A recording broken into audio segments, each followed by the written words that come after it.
اعوذ باللہ من الشیطان الرجیم، بسم اللہ الرحمن الرحیم۔ السلام علیکم ورحمۃ اللہ وبرکاتہ۔ عزیز طلباء اور طالبات، امید ہے کہ آپ خیریت سے ہوں گے۔ 9 کلاس اسلامیات کے نئے نصاب کے ساتھ حاضر ہیں۔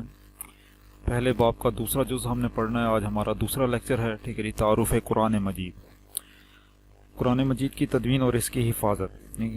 اب اس سبق کو پڑھنے کے بعد ہمیں حاصل کیا ہوگا، ہم کیا سیکھ پائیں گے؟ اس سبق کو پڑھنے کے بعد طلبہ اس قابل ہو جائیں گے کہ قرآن مجید کی حفاظت کے بارے میں جان سکیں، قرآن مجید کی جمع و تدوین کے مراحل کے بارے میں جان سکیں، قرآن مجید کو ہدایت کا سرچشمہ مانتے ہوئے اس کی تعلیمات پر عمل پیرا ہو سکیں، قرآن مجید کی عالمگیریت کو سمجھ سکیں، نبی کریم خاتم النبیین صلی اللہ علیہ وعلی آلہ وصحبہ وسلم کے دور میں قرآن مجید کی تدوین کے طریقہ کار کا جائزہ لے سکیں۔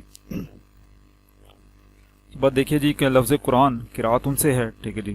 یہاں پر تھوڑی سی وضاحت ضروری ہے کہ یہاں تو یہ لفظ قرأت سے ہے جس کا معنی ہے پڑھنا، ٹھیک ہے جی، چونکہ یہ کتاب دوسری کتابوں کی نسبت سب سے زیادہ پڑھی جاتی ہے، اس لیے اس کو قرآن کہتے ہیں، ٹھیک ہے جی۔ یعنی اس کا جو روٹ ورڈ ہے، اس کے جو حروف ہیں وہ قرأت سے بنے ہیں، ٹھیک ہے جی۔ اس کے بعد ایک تو یہ بھی ہے کہ یہ لفظ یہاں تو قرأ سے ہے جس کے معنی ہے جمع ہونے کے، کیونکہ آیات اور صورتیں اس میں جمع ہیں، ٹھیک ہے جی۔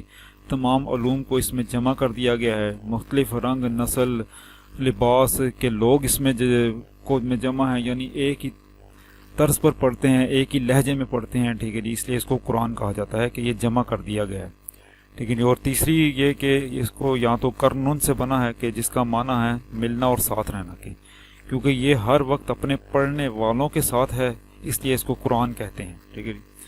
اب جس کے معنی پڑھنے کے ہیں، ٹھیک ہے، چونکہ قرآن مجید ایسی واحد کتاب ہے دنیا میں سب سے زیادہ پڑھی جاتی ہے، اور مجید کا جو لفظ ہے یہ مجد سے بنا ہو اور جس کے معنی ہے افضل و اعلیٰ، ٹھیک ہے۔ اب اس کا معنی یہ بنا کہ قرآن ایسی افضل و اعلیٰ کتاب ہے جو دنیا میں سب سے زیادہ پڑھی جاتی ہے، جس میں سب کچھ جمع کر دیا گیا ہے، یعنی ایسی افضل و اعلیٰ کتاب ہے جس میں سب کچھ جمع کر دیا گیا ہے، اور ایسی افضل و اعلیٰ کتاب ہے جو اپنے پڑھنے والے کے ساتھ ہمیشہ اور ہر وقت رہتی ہے، ٹھیک ہے جی۔ اس لیے اس کو قرآن کہا جاتا ہے۔ قرآن مجید اللہ تعالیٰ کی آخری کتاب ہے جو اس نے اپنے آخری نبی حضرت محمد مصطفیٰ صلی اللہ تعالیٰ علیہ وآلہ وسلم پر نازل فرمائی، ٹھیک ہے جی۔ یعنی جس طرح ہمارے نبی آخری نبی ہیں، خاتم النبیین صلی اللہ علیہ وآلہ آلہ وصحبہ وسلم ہیں، اسی طرح قرآن بھی آخری کتاب ہے، ٹھیک ہے جی۔ جس طرح اللہ عز و جل کے نبی کو آخری نبی ماننا ضروری ہے، قرآن کو آخری کتاب ماننا بھی ضروری ہے، ٹھیک ہے۔ یہ اللہ تعالیٰ کا کلام ہے جو اللہ تعالیٰ کے مقرب فرشتے حضرت جبرائیل علیہ السلام کے ذریعے سے نازل ہوا، ٹھیک ہے۔ حضرت جبرائیل علیہ السلام اللہ تعالیٰ کے مقرب فرشتے ہیں، اللہ تعالیٰ کے 4 مقرب فرشتے ہیں، حضرت جبرائیل علیہ السلام، حضرت میکائیل علیہ السلام، حضرت اسرافیل علیہ السلام، حضرت عزرائیل علیہ السلام۔ ہر ایک کے ذمے اللہ رب العزت نے کچھ ڈیوٹیاں اور کچھ کام لگائے ہوئے ہیں، ٹھیک ہے جی۔ جیسے حضرت جبرائیل علیہ السلام کے ذمے وحی کو لانا تھا، اللہ عز و جل کا پیغام اپنے نبیوں تک پہنچانا تھا، ٹھیک ہے۔ حضرت میکائیل علیہ السلام کا کام رزق اور روزی پہنچانا ہے، حضرت اسرافیل علیہ السلام کا کام بروز قیامت روح پھونکنا ہے، اور حضرت عزرائیل علیہ السلام کا کام لوگوں کی روح قبض کرنا ہے، ٹھیک ہے جی۔ یہ کام ہے، ان میں سب سے مقرب فرشتے حضرت جبرائیل علیہ السلام ہے کہ جن کے ذریعے یہ پیغام یعنی قرآن اللہ عز و جل نے اپنے نبی تک پہنچایا ہے، ٹھیک ہے جی۔ جس طرح نبی علیہ السلام پر ایمان لانا ضروری ہے، ٹھیک ہے، اسی طرح فرشتوں پر بھی ایمان لانا ضروری ہے، ٹھیک ہے۔ قرآن مجید کو اللہ تعالیٰ نے تقریباً 23 سال کے عرصے میں نازل آہستہ آہستہ حالات و واقعات اور ضرورت کے مطابق نازل فرمایا، ٹھیک ہے جی۔ قرآن اب 2 مرحلوں میں نازل ہوا ہے، ٹھیک ہے جی۔ لوح محفوظ سے آسمان دنیا پر شب قدر میں، اور پھر وقتاً فوقتاً جب ضرورت پڑی، جہاں ضرورت پڑی وہاں پر قرآن کو نازل کیا گیا، ٹھیک ہے جی۔ یہ 23 سال 5 ماہ اور 14 دن کا عرصہ تھا، ٹھیک ہے، جس کو 22 سال 5 ماہ اور 14 دن کا عرصہ تھا، جس کو عمومی طور پر 23 سال کا عرصہ کہا جاتا ہے، ٹھیک ہے۔ یہ کتاب قیامت تک آنے والے انسانوں کے لیے رشد و ہدایت اور رہنمائی کا ذریعہ ہے، ٹھیک ہے جی۔ یعنی اس میں کوئی تخصیص نہیں ہے کہ یہ موجودہ دور کے لوگوں کے لیے ہے، ٹھیک ہے جی، ماضی کے دور کے لوگوں کے لیے ہے، یا فلاں دور کے لوگوں کے لیے، یا فلاں علاقے کے لوگوں کے لیے، ٹھیک ہے جی۔ قیامت تک آنے والے تمام انسانوں، ٹھیک ہے جی۔ اس میں انسانوں کی بھی کوئی قید نہیں، اب جو ہدایت پکڑتا ہے نہیں پکڑتا یہ ایک الگ موضوع ہے، ٹھیک ہے جی۔ اس کے بعد قرآن مجید کا معجزہ ہے کہ اسے پڑھنے والا اکتاہٹ کا شکار نہیں ہوتا، بلکہ اسے ہر لمحہ نئی لذت اور سرور حاصل ہوتا ہے، یعنی یہ جب بھی پڑھا جاتا ہے اس کو ایک نئی لذت محسوس ہوتی ہے، ایک نیا سرور ملتا ہے، ایک نیا لطف ملتا ہے، ٹھیک۔ قرآن مجید کی حقانیت کی دلیل یہ ہے، اس کے بعد اگلا موضوع یعنی محفوظ ترین کتاب، ٹھیک ہے جی۔ قرآن مجید کی حقانیت کی دلیل یہ ہے کہ اس کا ایک ایک حرف 14 صدیاں گزرنے کے باوجود بھی محفوظ ہے۔ قرآن مجید کے الفاظ کی طرح اس میں بیان کی گئی معلومات بھی قرآن مجید کے اعجاز کی دلیل ہیں۔ قرآن مجید دنیا کی وہ واحد کتاب ہے جو آج تک کسی طرح محفوظ ہے جس طرح نازل ہوئی۔ قرآن مجید قیامت تک آنے والے انسانوں کے لیے ہدایت اور رہنمائی کا ذریعہ ہے۔ چنانچہ اللہ تعالیٰ نے اس کی حفاظت کا ذمہ لیتے ہوئے ارشاد فرمایا، انا نحن نزلنا الذکر وانا لہ لحافظون، بے شک ہم ہی نے اس ذکر قرآن کو نازل فرمایا ہے اور بے شک ہم ہی اس کی حفاظت فرمانے والے ہیں۔ ٹھیک ہے، جب قرآن کے الفاظ، اس کے معنی، اس کے احکام سب رب نے محفوظ فرما دیے ہیں۔ ٹھیک ہے جی، الفاظ تو اس طرح محفوظ ہیں کہ اس میں تبدیلی ناممکن ہے، اور معنی و احکام اس طرح ہیں کہ اگرچہ بعض لوگ تحریف کی کوشش کرتے ہیں مگر اصلی احکام مٹا نہیں پاتے، وہ بے عین ہی موجود رہیں گے اور ہیں۔ ٹھیک ہے جی، تو اس لیے اس قرآن کو محفوظ ترین کتاب کہا گیا ہے۔ ٹھیک ہے جی، اور دوسرا، دیگر کتابوں کی حفاظت لوگوں کے ذمے تھی، وہ اس کی حفاظت کر نہیں پائے۔ ٹھیک ہے، تو اللہ رب العزت نے اس کی حفاظت کی ذمہ داری اپنے سر لے لی۔ ٹھیک ہے، اس کے بعد قرآن مجید کی عالمگیریت۔ قرآن مجید اللہ تعالیٰ کی آخری اور عالمگیر کتاب ہے۔ ٹھیک ہے جی، عالمگیر یعنی جو پورے جہان کے لیے ہے۔ ٹھیک ہے جی، جس طرح نبی کریم خاتم النبیین صلی اللہ علیہ وآلہ وصحبہ وسلم اللہ تعالیٰ کے آخری نبی ہیں اور آپ کی رسالت تمام جہانوں کے لیے ہے، اسی طرح آپ خاتم النبیین صلی اللہ علیہ وآلہ وصحبہ وسلم پر نازل ہونے والی کتاب بھی تمام بنی نوع انسان کے لیے رشد و ہدایت کا سرچشمہ ہے۔ ٹھیک ہے جی، جس طرح اللہ عز و جل کے حبیب تمام لوگوں کے لیے ہدایت کا سرچشمہ ہیں، اسی طرح قرآن بھی تمام لوگوں کے لیے ہے۔ ٹھیک ہے جی، صرف مسلمانوں کے لیے نہیں ہے۔ ٹھیک ہے جی، وہ تمام لوگوں کے لیے ہدایت پکڑنا، جس کے نصیب میں ہوتا ہے اس کو ہدایت مل جاتی ہے۔ قرآن مجید کسی خاص قوم یا وقت کے لیے نہیں بلکہ قیامت تک کے تمام انسانوں کے لیے رہنمائی کا ذریعہ ہے۔ اب دیکھیے جی آگے، عہد رسالت میں جمع و تدوین قرآن مجید۔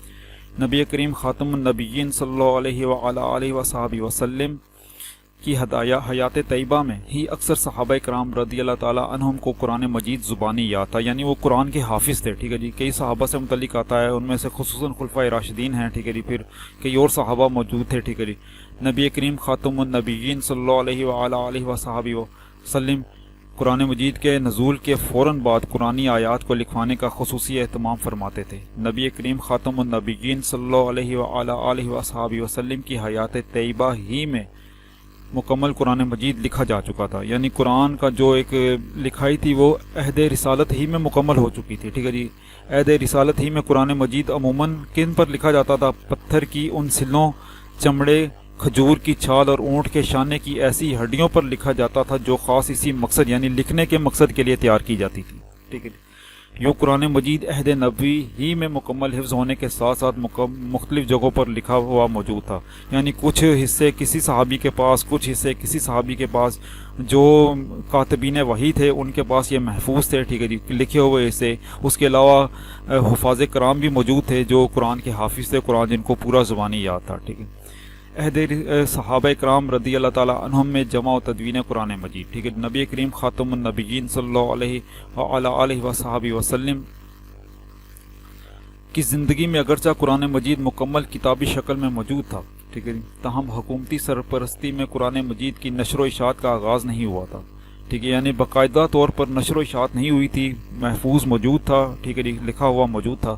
قرآن مجید کو سرکاری سرپرستی میں جمع کرنے کی ضرورت حضرت ابو بکر صدیق رضی اللہ تعالیٰ عنہ کے دور خلافت میں اس وقت محسوس ہوئی جب جنگ یمامہ میں قرآن مجید کے سینکڑوں حفاظ کرام شہید ہو گئے۔ اب جنگ یمامہ کیا تھی؟ جنگ یمامہ مسلمہ کذاب کے ساتھ تھی جس نے نبوت کا جھوٹا دعویٰ کیا تھا۔ ٹھیک ہے جی، اس کے ساتھ یہ جنگ ہوئی تھی۔ اس جنگ میں سینکڑوں حفاظ کرام شہید ہو گئے تھے۔ ایک روایت میں آتا ہے کہ 70 کے قریب حفاظ کرام شہید ہو گئے تھے۔ ٹھیک ہے جی، تو اللہ تعالیٰ کی مدد سے مسلمانوں کو اس جنگ میں فتح نصیب ہوئی، تاہم اس وقت یہ محسوس کیا گیا، ٹھیک ہے، کہ اگر مستقبل میں بھی اسی طرح حفاظ کرام شہید ہوتے رہے تو کہیں قرآن مجید کا کوئی حصہ ضائع نہ ہو جائے، یعنی ایسا نہ ہو کہ جو حصہ جس صحابی کو یاد ہے اس کے علاوہ کسی کو یاد نہ ہو تو وہ اس کی شہادت کے بعد وہ محفوظ نہ رہے، اس لیے ضرورت کو محسوس کیا گیا۔ ٹھیک ہے، حضرت ابو بکر صدیق رضی اللہ تعالیٰ عنہ نے حضرت عمر فاروق رضی اللہ تعالیٰ عنہ اور دیگر جلیل القدر صحابہ کرام رضی اللہ تعالیٰ عنہم کے مشورے سے قرآن مجید کی جمع و تدوین کا آغاز کیا، یعنی اس کو ایک جگہ اکٹھا کرنے کا کام شروع کیا۔ ٹھیک ہے،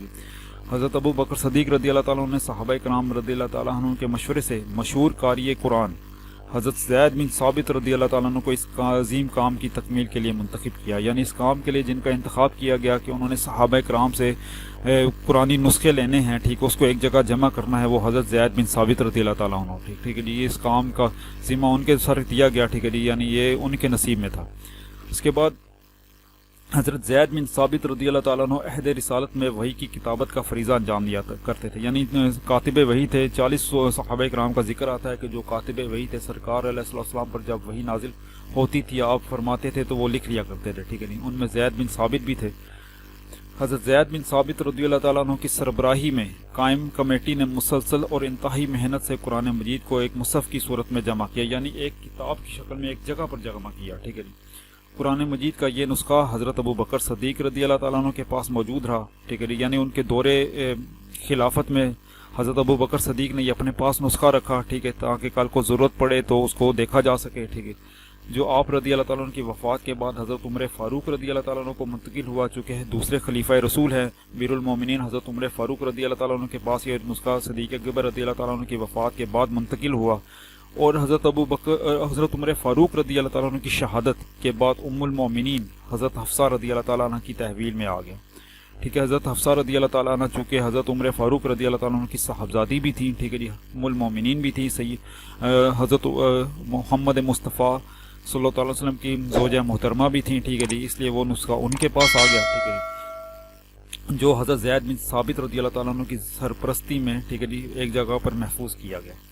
اس کے بعد حضرت عثمان غنی رضی اللہ تعالیٰ عنہ کے عہد خلافت میں جب مختلف قرأتوں اور لہجوں میں قرآن مجید کی تلاوت پر اختلاف پیدا ہوا تو انہوں نے ام المومنین حضرت حفصہ رضی اللہ تعالیٰ عنہ کے نسخے کی مختلف نقلیں تیار کر کے مختلف صوبوں کو بھجوا دیں اور سب مسلمانوں کو ایک قرأت پر متحد کر دیا، یعنی جب یہ اختلاف ہوا کہ فلاں جگہ پر یہ چیز پڑھنی ہے، فلاں جگہ پر وہ چیز پڑھنی ہے، اختلاف جب زیادہ بڑھ گیا، ٹھیک ہے، تو اس صورت کو محفوظ کیا گیا کہ جس لہجے میں قریش، ٹھیک ہے جی، جس لہجے میں قریش قرآن پڑھتے ہیں اس لہجے میں قرآن کی نقلیں تیار کر دی جائیں، ٹھیک ہے، ان نقلوں کو مختلف صوبوں میں بھیج دیا جائے، ٹھیک ہے جی، یہ کام کیا گیا، تو اس لیے آپ کو جامع القرآن بھی کہا جاتا ہے حضرت سیدنا ابو عثمان غنی رضی اللہ تعالیٰ عنہ کو۔ سبق کی مکمل حل شدہ مشق کے لیے ٹیلی گرام چینل کا لنک موجود ہے، وہاں سے مشق کو ڈاؤن لوڈ کر لیجئے اور چینل کو جوائن بھی کر لیجئے۔ ملتے ہیں اگلے لیکچر میں، تب تک کے لیے اجازت دیجیے، اللہ حافظ۔